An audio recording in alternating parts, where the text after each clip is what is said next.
So we're heading to Varanasi, which is going to be part of our trip. We'll actually fly with the group from Delhi to Varanasi. And I'm going to talk more about that later once we get there and give you some details, because what's more important right now is that Will just had his worst nightmare at the airport come true. Something that has never happened before, and he's doing some serious food therapy as a result. I travel quite light. Everything that I have is pretty much electronics, like camera stuff and recording everything. When we got to security here,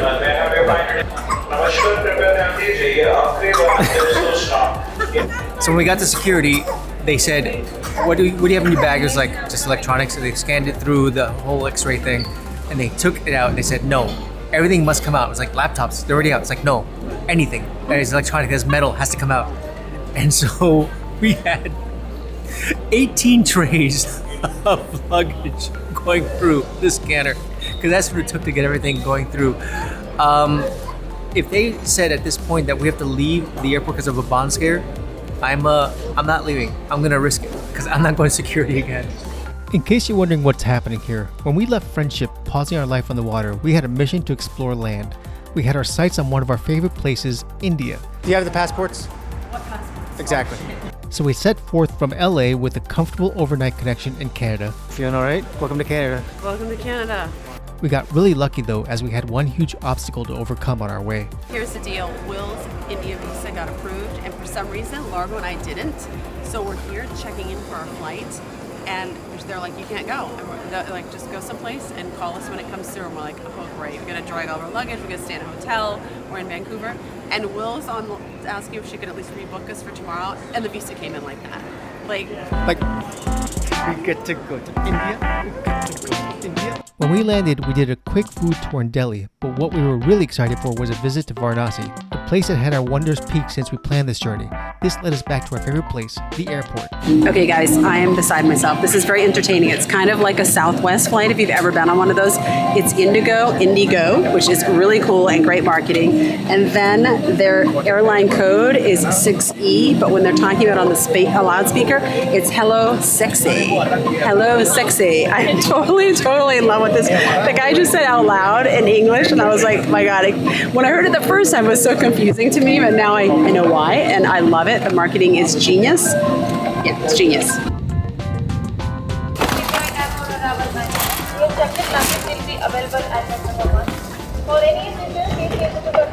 So having arrived now, and it feels a whole lot different here. This is definitely not Delhi.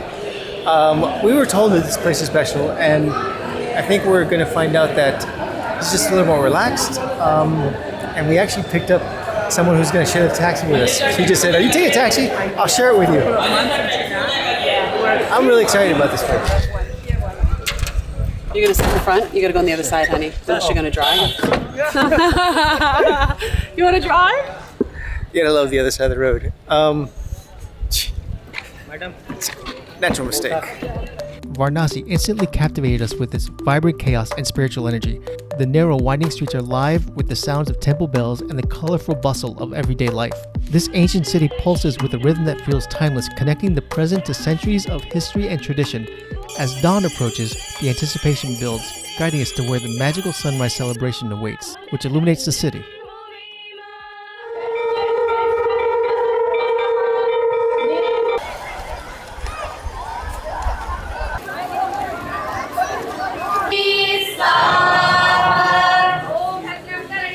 So what's been happening behind me here is that the people are sitting around in a circle and they're throwing herbs and different spices into the fire because they believe that the smoke of the fire will bring food up to the gods, and they believe that the god is up in the sky. So it's part of the rituals of this whole morning ceremony of welcoming the sun, and it's pretty cool. So after the morning ceremony, we are doing what a lot of people do, at least what a lot of tourists do, is they go on a morning boat ride out into the Ganges River, the most holiest of all rivers in all of Hinduism. And so we thought that since this was a holy ceremony, that we were going to expand upon it by going out into the river. And look at this.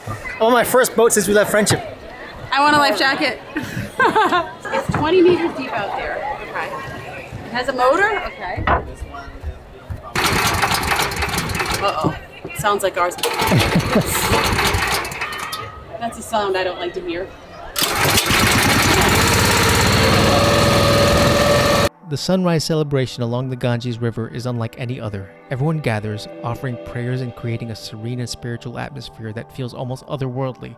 The river holds immense spiritual significance, is believed to cleanse the soul and grant moksha, or liberation from the cycle of life and death. It serves as the lifeblood of the city. We are so excited not just to witness this, but to go beyond. Riding in the Ganges River was so amazing. People bathed in its sacred waters to wash away their sins, while the riverbanks serve as bustling hubs where locals do laundry, relying on its river for its practical and symbolic significance. The crematoriums along the river are a testament to the river's importance, as the ashes of the deceased are immersed in the sacred waters to aid in the journey to the afterlife. All right, so these boats here are phenomenal. You usually walk around at different locations and you look at the boats, you're like, tourist trap, but this is absolutely an incredible way to see Varanasi because you get to go up and down the entire river. You get to put your hands in the river, which some people jump in the water, some people are a little timid, but the water is super warm because, of course, it's like 110 degrees outside right now. During the winter, it gets down to in the 40s and 50s, but at this point, we get to sweat it up. It's 7 o'clock in the morning and it's about 95 degrees. But at this point, you know, being in such a holy area, you get to see the reverence, you get to pass through all the crematoriums.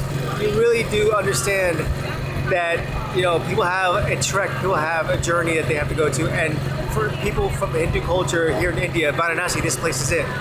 I like it.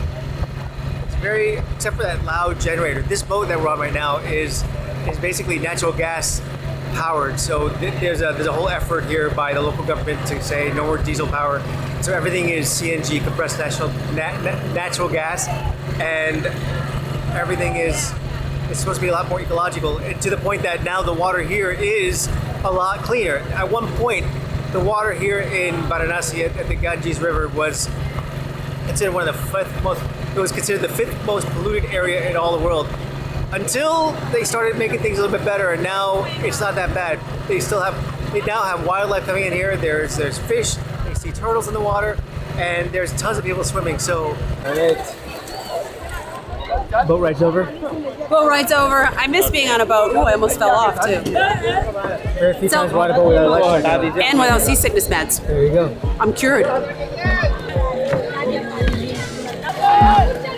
Seamless. Once off the boat, we decided to make our way to the city center to explore more of the local vibe with our guide. Oh, those smell beautiful. Wow, that smells so nice. Oh my gosh. This is wholesale, so I can't exactly go and buy 50 of them, but I will get one along the way at some point. They're beautiful. How long does it take them to make one of these? So it takes 10 to 15 minutes for them. 10 minutes for one? Garden, yeah. People wear these to the temple and then they offer them there?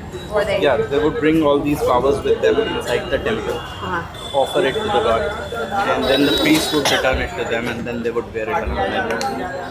I love them. I love them. If this wasn't the wholesale place, I could get like 15 of them. Now we're entering the place again, Laki's, and you feel like you're waiting in line for a bus. How does this work? Or do all just hang out here? Yeah, waiting for Lassie. They serve all at once? I don't know how it works, but look at all the pictures on the wall. What about driver's license photos? Passport, and this is really cool. Lassi, a traditional Indian yogurt-based drink, is a refreshing staple and enjoyed for its cooling properties and delightful blend of sweet or savory flavors. In Varanasi, the Blue Lassi shop stands out as a beloved destination. I don't want to jump to conclusions, but I think this is better than my last mango one. It looks better. It's got more toppings on it. Yeah, it does. I got mango with coconut, and it looks like there's little pieces of pickle on there. They must know that I'm just kidding. It's not pickle. Here we go. And here's mine. Pomegranate and apple. Wow, this looks delicious. You better put down the camera and eat these. So how many people would live here? I have no idea, but easily around 30 to 40 people could live. Wow. We have this concept of joint families. Yeah.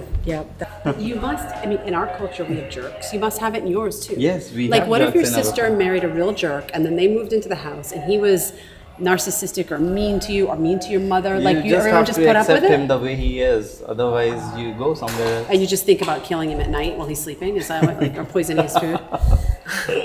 Can you imagine? I mean, we love our families, but we are, We don't love our family. No. I wouldn't want to stay in a place like this with them constantly 24/7. That'd just be complicated. it's a different culture. This is a house of a very wealthy family once upon a time that is under reconstruction, and you would never know how massive this place is just by looking at it from the alleyway. The family allows people to enter and check out the place, and they still come back, all the family members, once a year to sort of have a reunion here. But this thing is monstrous. You wouldn't tell if there's scooters and people and bikes and everywhere else outside because the walls are so thick. What happens if you have two jerks? Like, you have two sisters and they marry two jerks, and the two jerks are always fighting. You let those two jerks live in the house and you yourself go to some other place. You let the two jerks kill each other, and then you... The question is, if someone's power goes out, how do they know which line to fix to get it back? It's all put together by zip ties. I really... This is the most amazing thing to me, that people still have electricity, and if it goes out, they're able to figure it out. This is how I feel about tech, guys. Like, it's all just like, thank goodness for Will. Pretty much, this is the reason why most people don't pay for power here, is that a lot of people know which line belongs to someone else, and they will tap into that line for their home, and next thing you know, like half of the grid is on someone else's power line. Varanasi's hustle and bustle envelops us as we navigate lively streets where the sounds of honking rickshaws and temple bells create a symphony of daily life. The vibrant markets teem with activity, offering everything from spices to souvenirs, while the ghats hum with the energy of rituals and ceremonies. After immersing ourselves in the city's dynamic rhythm, we adventured just outside the city to a secret weaving place, eager to witness where the real silk creations are made. Here we need 2 men to operate the room. There one man's job is off because the design is in the car. Okay, I see. Yep. Otherwise, That's the design. yes. So one of the things that Varanasi is very known for is its saris. Their craftsmen are very good. And what we actually see here is that the actual real handmade saris are very rare to come by because, well, you have things like this where you have the craftsmen with the looms. And check this out.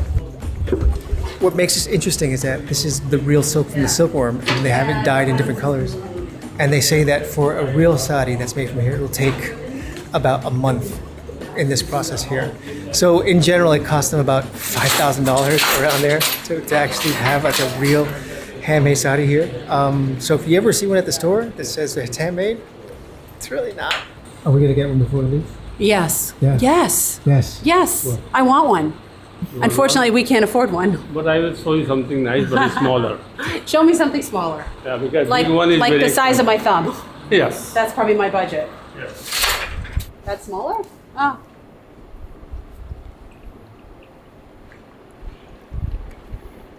So the traditional, after the craftsman, you go to the shop. Yep. All of this was made here? Yes. We have in villages people working in their home. Do you have more ganache? No. No? I have maybe one more. He said, how much was this? 100? 150. 150. Oh. I heard 100. I go at the 50. You So I did. give you this one. That one's 100? I don't like the red.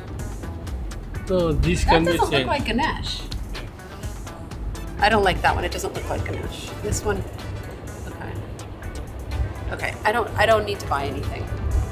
And this is just the beginning of our adventure in India. Join us next week as we go off the grid and discover going from city to city by bus. I'm a little out of shape. This might be for a 20-year-old. Oh my gosh. Oh. Okay, I'll sleep over here. So we have 2 doubles.